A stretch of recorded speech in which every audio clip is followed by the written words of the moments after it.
Pues como decía Ruth, evidentemente esto es una tarea que estaba hablando ahora con Noemí justo antes de subir, ¿no?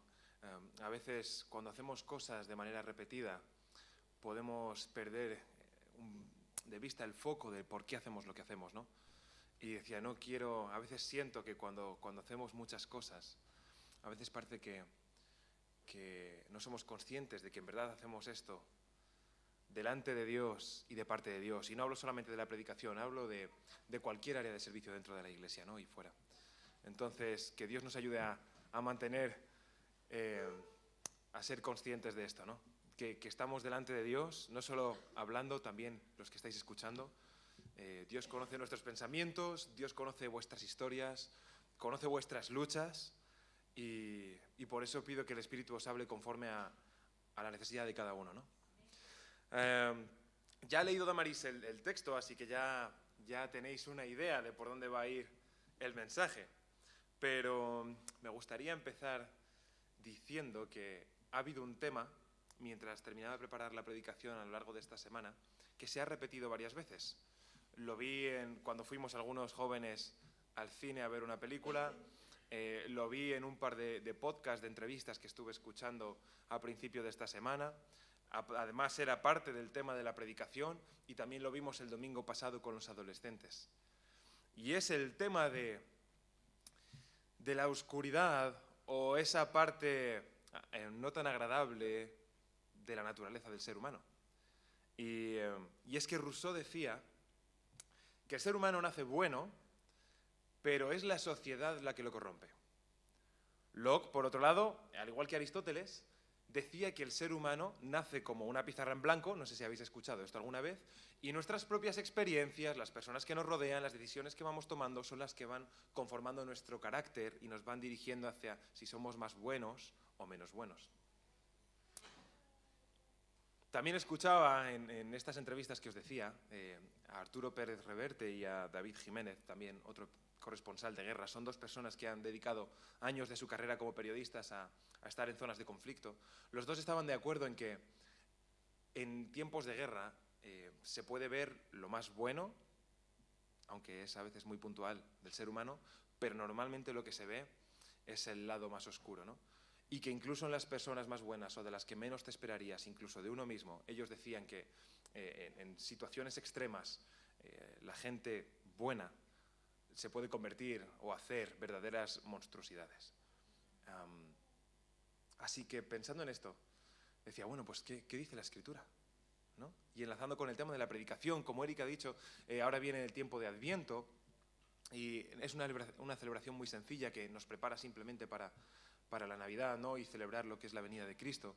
Y como queremos que la idea sea progresiva, precisamente me tocaba hablar de eso, ¿no? De la oscuridad del ser humano. Y obviamente no puedo hablar de esto sin hablar de Jesús. Por eso he escogido este texto de Efesios. Y creo que no os estoy haciendo spoiler, porque todos estáis aquí por algo, ¿no? Y ya habéis escuchado de la persona de Jesús como mínimo. Y si no, pues estad atentos, porque se va a hablar de él hoy. Así que me gustaría lanzaros esa pregunta. ¿Nacemos buenos? ¿Nacemos malos? ¿Nacemos neutros? ¿Qué dice la Escritura? Bueno, esto, como nos gusta tanto también luchar, en la historia de la Iglesia hemos visto tantas peleas por tantos temas, pues esto no es una excepción. Se ha peleado mucho por el tema de si el ser humano nace con pecado o nace sin pecado. No sé si habéis escuchado alguna vez la doctrina del pecado original. Ahí entra también el tema del bautismo de bebés. Ahí tenemos un montón de temas que han sido el conflicto dentro del cristianismo, ¿no? Yo no sé por qué nos gusta a veces tanto luchar. Yo creo que está precisamente en nuestra naturaleza, que es lo que decíamos. ¿Por qué digo esto? Porque ¿qué es lo que dice la Escritura? Como hemos leído el pasaje de Efesios, creo que es muy claro cuando habla acerca de la condición del ser humano. Y antes de leerlo, con los adolescentes, el domingo pasado, surgió la pregunta de si Dios es un Dios bueno, ¿por qué hay tanto dolor? Creo que es una pregunta que en algún momento todos nos hemos hecho, ¿no? Creamos o no creamos en Dios, decimos bueno, si de verdad el cristianismo dice que hay un Dios bueno, ¿por qué hay tanto dolor? Y no voy a dar una respuesta clara como hacen muchas veces los apologetas o desde el púlpito, simplemente quiero que a lo largo de de lo que vamos a estar viendo, podáis ir reflexionando en esto y saquéis vuestras propias conclusiones. Pero para ello creo que es necesario, antes de hablar de Efesios, ir al principio de todo, ¿no? En la escuela de adolescentes, estas preguntas nos llevaron a Génesis, ¿no? Al principio de todo. Si queremos hablar de la naturaleza del ser humano, pues tenemos que ir al principio de todas las cosas. Es decir, Dios nos creó con un propósito y hay un momento en el que ese propósito se tuerce, pero no por algo que Dios haga o deje de hacer, sino porque nos da libertad. Somos hechos a su imagen y semejanza, y en la libertad que Dios nos ha dado, nosotros no hemos sabido gestionarla. Y entonces sufrimos las consecuencias. Dios nos hizo libres, pero con esa libertad nosotros la hemos liado muy parda. En estos textos de Génesis, cuando el ser humano pierde la inocencia, no sé si habéis escuchado esto alguna vez, seguro que muchos sí lo habéis escuchado, creo que otros quizás no, porque yo lo escuché ya más grandecito. No sé si habéis escuchado que en Génesis hay 3 cosas que se rompen. ¿A alguien le suena esto de algo? Hay una relación que se rompe del ser humano consigo mismo y con los demás. Se rompe la relación del ser humano con la creación y se rompe la relación del ser humano con Dios. Y esto es lo peor de todo, ¿no? Porque si Dios nos crea con un propósito que al final es para vivir en perfecta paz con Él, llenos de gozo, y las consecuencias de nuestras decisiones son romper esa relación, no puede salir nada bueno de ahí. Así que la condición del ser humano es muerte. Muerte espiritual, pero también muerte física. La muerte física también es consecuencia de nuestro pecado. Y aunque el pasaje que vamos a ver es muy teológico, voy a intentar hacerlo lo más sencillo posible, porque Pablo muchas veces le encanta entrar en términos y dar a veces a conceptos muy sencillos, a veces parece que se va un poco por las ramas, ¿no? Pero veremos que todo tiene un sentido. Y aunque hay mucho en Efesios para poder analizar y sacar, es imposible hacerlo en este ratito, así que vamos a ver simplemente algunas de las cosas de las que él habla. Si tenéis, los que tengáis ya el texto, podéis abrirlo, y antes de leerlo me gustaría orar otra vez, porque creo que nunca está de más. Así que gracias, Padre, por tu eterna bondad, Señor. Gracias porque tú estás aquí. Ayúdanos a ser conscientes de quién eres tú y de quién somos nosotros. Te pedimos que el texto que vamos a ver hoy nos hable, Señor, que no sean mis palabras, sino que lo que tú has dejado escrito, que con ello puedas hablar a cada uno de los que estamos aquí conforme a nuestra necesidad. Y que si alguno no te conoce, Señor, despierta en él el deseo, la inquietud de acercarse a ti y de reconocer su necesidad. Porque sin ti nada somos, Señor. Ábrenos el entendimiento, los oídos a tu palabra, porque entendemos que si queremos discernir las cosas del Espíritu, Señor, solo puede ser a través del Espíritu. Así que, obra. Te pido esto en el nombre de Jesús. Amén. Muy bien. Pues los primeros 3 versículos voy a leerlos. No voy a leerlo todo de seguido porque ya se ha leído. Pero dice así: Él os dio vida a vosotros, cuando estabais muertos en vuestros delitos y pecados, en los cuales anduvisteis en otro tiempo, siguiendo la corriente de este mundo, conforme al príncipe de la potestad del aire, el espíritu que ahora opera en los hijos de desobediencia, entre los cuales también todos nosotros vivimos en otro tiempo en los deseos de nuestra carne, haciendo la voluntad de la carne y de los pensamientos, y éramos por naturaleza hijos de ira, lo mismo que los demás. Si os fijáis en estos primeros 3 versículos, hay algo en común, y es que está hablando de la condición del ser humano. Luego, a partir del 4, vamos a ver que el tema cambia, pero en estos primeros 3 versículos dice, vale, ¿cuál era la condición del ser humano antes de Cristo, ¿no? Y mucho se ha debatido acerca de esto. Como os he dicho al principio, hemos hablado de Rousseau, de Locke, de lo que decía Reverte. Podemos tener nuestra propia reflexión de cómo es la naturaleza del ser humano, poniendo o quitando a Dios de la ecuación, pero tenemos que ver qué dicen las Escrituras y qué está diciendo Pablo aquí ahora. Está hablando de muerte espiritual, que ya lo hemos dicho. Habla de que éramos hijos de desobediencia, hijos de ira, y eso sí que vamos a ver ahora qué significa, por no complicarlo. Pero antes de ello, ¿quién es este príncipe de la potestad del aire? Algunos seguro que les suena raro, otros igual ya habéis estudiado el texto y sabéis lo que es, pero bueno, en fin, son palabras que usa Pablo, pero básicamente el príncipe de la potestad del aire está haciendo referencia a Satanás. Varias veces se hace referencia a Satanás, al adversario, que eso es lo que significa su nombre, como príncipe. ¿Príncipe por qué? Porque tiene cierto dominio, al menos aquí en la tierra, ¿no? Que fue concedido básicamente por nosotros, porque decidimos obedecer a Satanás antes que a Dios. Y no tenemos excusa. Así que este príncipe es Satanás. ¿Y por qué dice que es el príncipe de la potestad del aire? Esto lo explico simplemente para que no veamos el texto como algo complicado, sino que sea algo sencillo. Potestad del aire simplemente hace referencia a los poderes celestiales. Si os fijáis, en la misma carta de Efesios, en el capítulo 6, es ese famoso texto que dice, porque no tenemos lucha contra carne ni sangre, correcto, sino contra principados, contra potestades, contra los gobernadores de las tinieblas de este siglo y contra huestes espirituales de maldad en las regiones celestes. Esa palabra, esa expresión de regiones celestes es muy similar a cuando se usa ahora el tema, cuando habla de la potestad del aire. Es ese mismo concepto. Es esa realidad espiritual en la que vivimos día a día, de la que muchas veces no somos conscientes, pero está ahí y le entregamos el dominio a cierta persona hace tiempo, pero bueno, entendemos que no es un dominio completo, ¿no? Al final, el soberano es Dios y lo vamos a seguir viendo. Así que eso, simplemente, príncipe de la potestad del aire, Satanás. Sencillamente, no hace falta complicarse. Dice el texto que en este otro tiempo seguíamos la corriente de este mundo. Desde el principio hemos visto cómo el ser humano desobedece y eso tiene consecuencias. Y es que la realidad durante el Antiguo Testamento era que era un tiempo de oscuridad. Obviamente, Dios en su misericordia intervenía.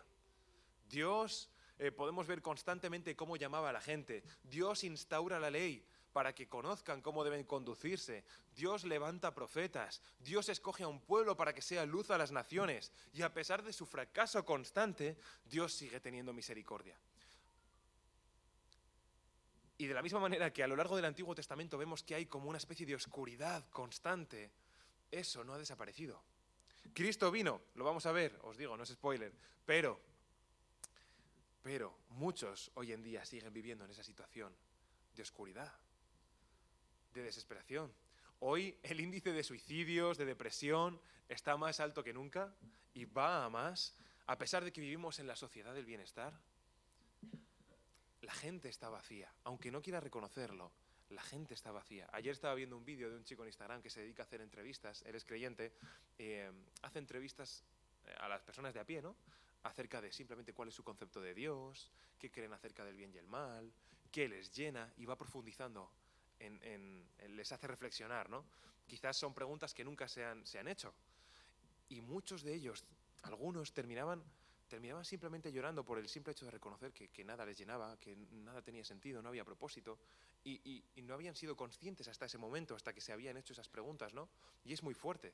Algunos incluso todavía, pues, con ciertos reparos rechazaban la fe o el mensaje que este chico quería llevarles, ¿no? El Evangelio, pero se habían roto y reconocían que había algo, bueno, al revés, que no había algo, que había un vacío, había algo que no encajaba. Un vacío de sentido, de propósito.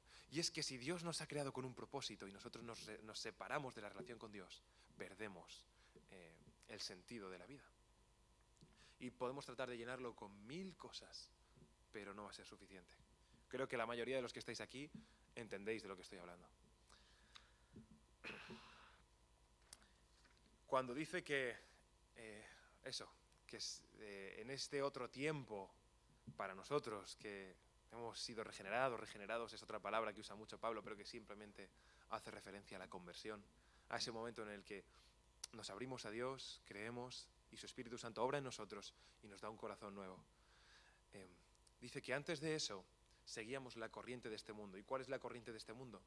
La manera de pensar promovida por Satanás, que lo único que quiere desde el principio es destruir la relación del ser humano con Dios. Dice, yo me he rebelado, no me ha funcionado, me llevo a todos con vosotros. Es fruto de su desesperación, de su ira, y vamos a ver por qué se habla de los hijos de desobediencia y de los hijos de ira, de aquellos que dice que se siguen la corriente de este mundo. Porque si no te rindes a la voluntad de Dios, ¿qué estás haciendo? Si Dios te ha diseñado con un propósito y te ha encomendado algo y tú no lo haces, lo que estás es desobedeciendo. Por eso dice que éramos hijos de desobediencia. Y antes de hablar del concepto de los hijos de ira, me gustaría aclarar qué es el pecado. Esto alguna vez también lo hemos visto con los adolescentes. ¿Alguien sabe qué significa literalmente? Bueno, seguro que alguien lo sabe. Literalmente la palabra pecado en el original. Error, errar el blanco, desviarse del objetivo, exacto. De hecho, es la palabra que se usa cuando si disparas a una diana y fallas, es la misma palabra pecado que eso, que errar el blanco, ¿vale? Es decir, a veces entendemos pecado como algo, como un concepto de acciones malas. Y eso es lo que hace que muchas veces la gente se autojustifique y diga, bueno, pues yo soy bueno, yo no peco, porque yo no hago cosas malas. Pero es que si estás viviendo conforme a tu propia manera de pensar y no conforme a lo que Dios ha diseñado para tu vida, también estás pecando. Y si estás pecando, déjame decirte que la justicia de Dios se cumple. Cuando se habla de la ira de Dios en el Antiguo Testamento, no está haciendo referencia a que Dios se enfade y debido a un impulso, quiera vengarse de nosotros. La palabra ira, muchas veces en algunas traducciones, se sustituye con la palabra justicia, porque la ira está muy ligada a la justicia de Dios. Cuando se habla de la ira de Dios, es una referencia directa a la justicia de Dios. Y es que si desobedecemos su propósito, hay consecuencias. Vivimos en una sociedad hoy en día que aunque podemos decir que tiene un sistema, algunos países tienen un sistema judicial muy bueno, otros no tan bueno, siempre hay personas que cometen ciertos crímenes y quedan impunes. Por falta de recursos, por negligencia, por sobornos, por lo que sea. Hay muchas situaciones en las que se cometen injusticias y no hay consecuencias o no hay un castigo. Sin embargo, con Dios esto no es así. Con Dios hay consecuencias y os prometo que se cumplen. Y por eso, si nos desviamos de su propósito, somos el foco de su ira, de su justicia. Nadie está libre. Porque por el simple hecho de decir, voy a vivir conforme a lo que yo quiero, ya me estoy desviando del propósito para el que Dios me ha diseñado. Y si no me someto a la voluntad de Dios, si no dejo que el Espíritu obre en mi vida, si no decido creer en lo que Él ha hecho y en quién es Él, estoy desobedeciendo. Y soy el foco de la justicia de la ira de Dios. Hablamos mucho del amor de Dios, por supuesto, Dios es amor, lo vamos a ver ahora en los textos siguientes. Pero Dios es un Dios justo y su justicia tiene que cumplirse, porque es un Dios justo y santo. Pero, un gran pero, a partir del versículo 4, dice, pero Dios que es rico en misericordia, por su gran amor con que nos amó, aun estando nosotros muertos en pecados, nos dio vida juntamente con Cristo. Por gracia sois salvos. Y juntamente con Él nos resucitó. Y asimismo nos hizo sentar en los lugares celestiales con Cristo Jesús, para mostrar en los siglos venideros las abundantes riquezas de su gracia en su bondad para con nosotros en Cristo Jesús. El tema de la predicación era sobrevivir en un mundo oscuro, ese momento de oscuridad que hay antes de la venida de Jesús. Pero esa palabra sobrevivir hace referencia no es una vida plena, ¿no? Suena como a ir... de hecho, la definición literal de la RAE es vivir con lo mínimo necesario como para seguir adelante con mucho conflicto, ¿no? Con mucha dificultad. Siempre se dice, ¿no? que muchas veces cuando hablamos de ciertos contextos o de algunos lugares donde hay tanta dificultad, dices, no, apenas viven, lo que están haciendo es sobrevivir, ¿no? Es decir, apenas tienen para las necesidades básicas. Es que la mayoría de la gente vive así, sobreviviendo.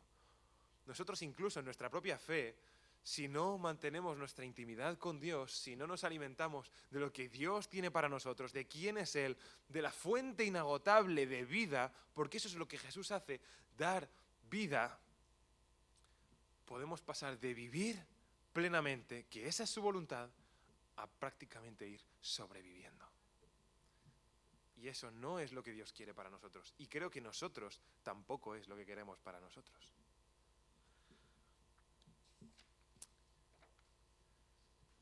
Él nos dio vida estando muertos. Pablo está siendo claro. Nuestra situación era de muerte, muerte espiritual. No había salida. Nada tenía sentido. Pero Dios nos ha dado vida a través de Jesús. Y cuando estamos hablando ahora acerca del Adviento, conmemorando o recordando que Jesús va a venir, ese momento de anunciar que Jesús viene, tenemos que tener esto en mente. Viene la vida. Y a través de lo que Jesús hace, podemos ser reconciliados con el Padre. ¿Por qué? En los estudios de Apocalipsis hace 2 semanas veíamos que en la cruz se juntan la justicia y la gracia. ¿Os acordáis de ese texto de la justicia y la gracia se besaron? O la paz y la misericordia. Bueno, eso es. Hace referencia a ese momento de la cruz en el que se cumple la justicia de Dios. Las consecuencias del pecado, ese castigo que no queda impune, de lo que se hablaba antes, se cumple. Se cumple. Pero el objeto de la justicia, de la ira de Dios, no eres tú ni soy yo. Es Dios mismo. No tiene sentido. No tiene sentido. Si crees que hay un Dios, si crees que de verdad Jesús existió y que lo que Él decía es verdad, esto no te puede dejar indiferente. Y muchas veces entramos en una dinámica en la que nosotros mismos, muchas veces como creyentes, perdemos esto de vista, dejamos de apasionarnos, de admirar lo que Dios ha hecho y no somos conscientes de que Dios mismo ha pagado el castigo, ha sufrido la copa de la ira que nosotros merecíamos. Dios mismo. Dios mismo. Es muy fuerte. Dios, siendo santo, se pone en tu lugar. Dios, que pintamos muchas veces cuando, no sé si habéis visto algunos cuadros, algunas imágenes, siempre que se pinta a Dios es como algo, precisamente, santo, soberano. A veces se le pinta como con el mundo en sus manos, como algo trascendental que no podemos llegar a comprender. Y es verdad, Dios nos ha revelado solamente una parte de quién es Él. Pero creo que es suficiente para entender cómo es el corazón de Dios y de lo que Él ha hecho. Él ha decidido revelarse ya en el Antiguo Testamento a pesar de esa oscuridad. Veíamos cómo Él, en su misericordia y amor, a pesar de que hay momentos en los que se cumple su justicia, Él es paciente, paciente, paciente. Y desde el principio, desde el momento en el que el ser humano decide separarse de Dios y vivir por su propia cuenta, Dios ya deja establecido. Ahí vemos la primera profecía en Génesis, no sé si es el 3 o el 4, en la que se anuncia que va a haber alguien que le va a pisar la cabeza a la serpiente. Ya se está haciendo una referencia a que Jesús tiene un plan. No os preocupéis, hay oscuridad, ha habido oscuridad, sigue habiendo oscuridad. Como cristianos va a haber momentos de oscuridad donde parece que no vemos nada, donde parece que Dios no está. Pero estaba la promesa del Mesías. Y aunque los judíos tenían un concepto de quién iba a ser el Mesías, tenían en mente que el Mesías iba a ser alguien en cierto modo violento, fuerte, que les iba a liberar del yugo del Imperio Romano, porque desde que vuelven de la esclavitud en Babilonia, constantemente ha habido guerra en el territorio de Israel y estaban primero bajo el dominio de los griegos, luego consiguen estar un tiempo libres, luego vienen los romanos y creían que la figura del Mesías venía a liberarles físicamente del yugo de los romanos, pero no entendían la dimensión de quién era de verdad el Mesías y de lo que Jesús vino a hacer. Y es que vino a romper otra clase de yugo, otra clase de dominio, ¿no? Vino a liberarnos de la muerte y a reconciliarnos con el Padre, a restaurar la relación con el Padre. Y si lo que Jesús ha hecho restaura nuestra relación con Dios, ¿cómo no va a restaurar otras cosas? ¿Cómo no va a restaurar la relación con tu padre físico, con tus hermanos, con personas que te han hecho daño? No es nada comparado con lo que Jesús ha hecho restaurando la relación con Dios mismo. El ladrón no viene sino para hurtar, matar y destruir, pero yo he venido para que tengan vida y que la tengan en abundancia. A eso vino Jesús. A eso vino Jesús. Y ahora hemos sido adoptados, pasamos a formar parte de la familia de Dios y las cosas son hechas nuevas. En los últimos 3 versículos dice que porque gracias sois salvos por medio de la fe, lo vuelve a repetir. Y esto no es de vosotros, sino que es un don de Dios, no por obras para que nadie se gloríe, porque somos hechura suya, creados en Cristo Jesús para buenas obras, las cuales Dios preparó de antemano para que anduviésemos en ellas. ¿De quién depende mi salvación? Sí, Jesús ha hecho eso, pero a veces podemos pensar que no voy a entrar en debates, ya sabéis que hay mucho debate también, como no, decía que ha habido muchos debates a lo largo de la historia y luchas dentro del cristianismo, otro de ellos ha sido el tema de la salvación, si es obra del Espíritu y nosotros no podemos hacer nada y solamente el Espíritu es quien toca para que nosotros podamos entender y conocer a Dios. Hay quien dice que primero somos nosotros quienes tenemos que dar el paso de acercarnos a Dios y luego Dios hace su obra, pero la realidad es que las dos cosas tienen que darse. Como decía al principio, Dios nos ha dado libertad. A mí me ha hecho libre, a ti te ha hecho libre de tomar tus propias decisiones y de aceptar o negar. Ahora, dice en Hebreos que el que se acerca a Dios es necesario que crea que le hay. Que crea que le hay. Dice, sin fe es imposible agradar a Dios, porque es necesario que el que se acerca a Dios crea que le hay y que es galardonador de los que le buscan. Así que vemos estas dos partes. Nosotros tenemos que buscar a Dios, pero Dios también, de alguna manera, tiene que tocar el corazón porque si no es imposible. Ahí ocurre el milagro, ¿no? Pero Dios es galardonador de los que le buscan. Y esto lo está diciendo en un contexto de salvación. En Hebreos está hablando de la fe, pero también está hablando de cómo fueron salvos en el Antiguo Testamento muchas personas por la fe. Entonces, teniendo esto en mente, que Dios es galardonador de los que le buscan, y no solamente hablando de la salvación, sino también acerca de situaciones que puede haber en tu vida. El que busca, halla. Al que llama, se le abre. También es verdad que hay textos que ya sabemos que dicen que pedís y no recibís porque pedís mal. Bueno, busquemos a Dios y busquemos su voluntad. Y si pedimos conforme a su voluntad, entonces ya veréis cómo vamos a poder ver a Dios obrar, ¿no? Así que tened esto en mente. ¿De quién depende mi salvación? Obviamente de lo que Jesús ha hecho. Pero tenemos la libertad de aceptar o rechazar. Así que esto nos despierte inquietud. ¿Y qué es la fe? Hemos hablado mucho de la fe, pero ¿qué es?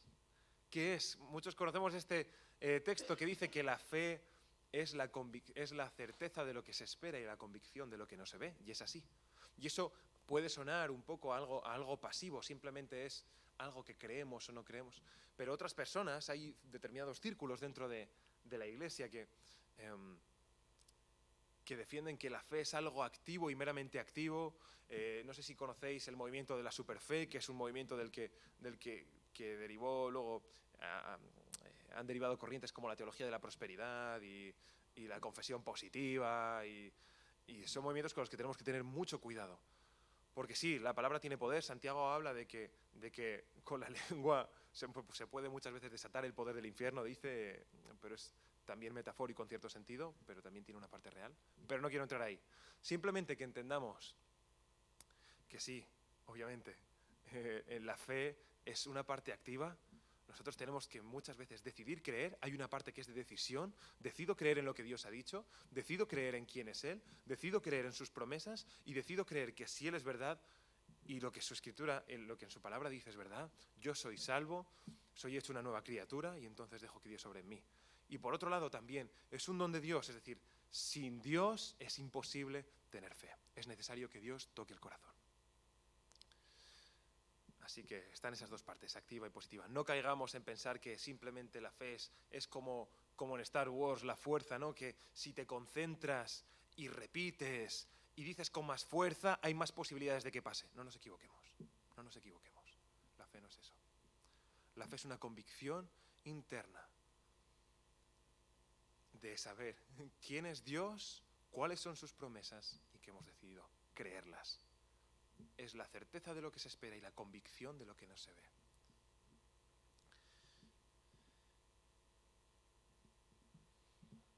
Ya por último, se habla aquí de la relación de la fe y las obras, ¿no? Santiago también habla mucho de eso. Pero simplemente que entendamos, creo que ya es algo que hemos hablado muchas veces, que obviamente la fe, o sea, la salvación no es por obras, es por fe, pero si no hay obras, a veces es cuestionable si ha habido salvación o no, porque van las dos ligadas de la mano. La palabra dice que la fe sin obras es muerta. Si de verdad Dios está en tu vida, si de verdad el Espíritu Santo está en ti, mora en ti, si tu decisión de acercarte a Dios y de reconciliarte con Él es genuina, va a haber evidencia de la obra del Espíritu en tu vida. Sí, puedes seguir obviamente equivocándote, somos torpes, somos humanos, sigue habiendo oscuridad en cierto modo en nosotros. Pablo habla mucho de la lucha de la carne y el espíritu, pero al final, si el Espíritu está en ti, eso se tiene que evidenciar, se tiene que evidenciar. Y fijaos, termina diciendo que todo esto es para mostrar las riquezas de su gracia en los siglos venideros. Aquí entramos nosotros. Dice que si estábamos muertos en mitad de la oscuridad, al igual que mucha gente ahora, quizás es tu situación, no lo sé. Si sientes que nada tiene sentido, que no hay propósito, si ves como una nube negra en tu cabeza, tienes que entender que lo que Jesús ha hecho en otros, lo que Jesús dice en su Escritura, lo puede hacer contigo. Hay una canción que dice, sé que lo harás otra vez. No sé si la hemos cantado hoy o no, pero bueno, yo la tenía en mi cabeza esta mañana. Y es que si hasta aquí nos ha traído el Señor, confiemos en lo que Él ha hecho, ¿no? Y sigamos adelante. Porque hay esperanza. Dice que esto es para mostrar las riquezas de su gloria en los siglos venideros. Los siglos venideros es nuestro tiempo. Ahí entramos nosotros. Fijaos, lo que Jesús ha hecho tiene repercusión hasta hoy en día y hasta que Él venga. Eso no cambia. El mismo poder de Dios que obraba en este tiempo está aquí, está ahora. Así que párate a pensar. Sé consciente de que Dios está aquí, está examinando tu corazón. ¿Qué necesidades tienes? ¿Qué dudas tienes? ¿Qué inquietudes? ¿Qué luchas tienes? ¿En qué áreas de tu corazón hay oscuridad? ¿Sientes que no has dejado entrar a Dios? Esto es algo, yo no entro ahí, esto es algo entre vosotros y Dios. Pero si es la primera vez que te has planteado esto y quieres tomar una decisión, por favor, acércate a cualquiera de nosotros. Y te ayudamos y oramos contigo y te acompañamos y podemos aconsejarte porque hemos pasado por eso mismo. Así que, escucha, hay esperanza, hay esperanza. Y si quizás en tu caminar con Dios ha habido un momento en el que has perdido la fe y vuelves a sentir que otra vez sientes que todo, te sientes como una presión, una mochila, que no puedes más, que no estás viviendo, sino que estás sobreviviendo, que lees acerca de las promesas de Dios, del gozo, de vida en abundancia, y sientes que no estás experimentando eso. Te repito, hay esperanza. Dios quiere hacer una obra en ti. Piensa qué cosas hay en tu corazón que estén impidiendo o no dejando a Dios entrar. Y hablábamos de la corriente de pensamiento de este mundo. En mi día a día, ¿en base a qué estoy moldeando mi manera de pensar y de actuar? ¿Qué cosas estoy dejando que me influyan? ¿Es un pensamiento que nace del príncipe de este mundo o es algo que nace de Dios? ¿Estoy moldeando mi vida conforme a lo que Dios ha dicho Me preocupo por buscar el propósito de Dios conmigo, porque hay dos propósitos. Hay un propósito conjunto con todos. Dios nos ha diseñado para vivir en perfecta armonía, en relación con Él, disfrutar de gozo, paz, de las abundancias de su gracia, de las riquezas de su gracia, pero también tiene un propósito con cada uno como persona. Y tenemos que buscarlo en intimidad con Dios, dejar que Él nos hable. Señor, ¿dónde me quieres? ¿Qué quieres hacer conmigo? No podemos olvidar quién es Dios y que Él es soberano, que si sostiene la creación, el universo, todo lo físico, todo lo espiritual, con su mano, también está sosteniendo tu vida. Así que no pierdas eso en mente. Si estás aquí hoy, es porque Dios te está sosteniendo. Si hasta aquí has llegado hoy, es porque Dios te sostiene. Recuerda de dónde te has sacado. Y teniendo esto en mente, teniendo en mente qué es lo que Jesús hizo, vamos a pasar al tiempo de la Santa Cena. Si queréis ir pasando